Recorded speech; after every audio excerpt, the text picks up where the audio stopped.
Pemirsa, pihak kantor imigrasi kelas 1 TPI Palembang catat peningkatan pembuatan paspor hingga 200% di tahun 2025 dibandingkan dengan tahun 2024 lalu.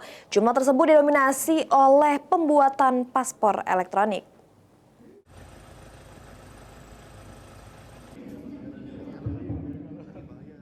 Di hadapan awak media pada Selasa 30 Desember di Aula Jusuf Adiwinata, Kepala Kantor Imigrasi Kelas 1 TPI Palembang Hairil Mirza memaparkan beberapa capaian sepanjang tahun 2025 dalam peningkatan kualitas pelayanan publik, perluasan jangkauan layanan keimigrasian, penguatan pengawasan orang asing, permohonan izin tinggal, hingga permohonan pembuatan paspor yang mengalami peningkatan hingga 200% dibandingkan dengan 2024.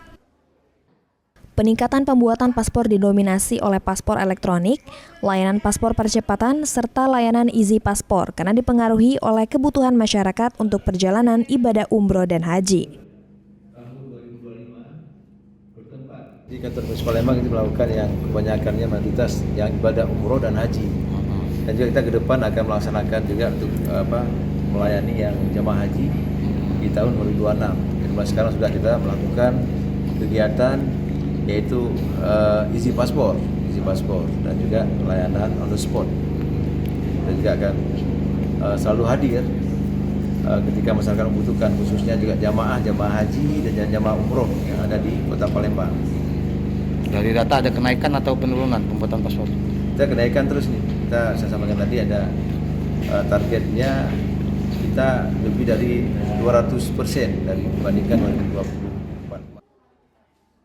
Hairil Mirza menegaskan kantor imigrasi kelas 1 TPI Palembang terus memperkuat layanan informasi dan komunikasi kepada masyarakat, baik secara langsung maupun melalui berbagai platform media sosial resmi, guna meningkatkan keterbukaan informasi dan kualitas pelayanan keimigrasian.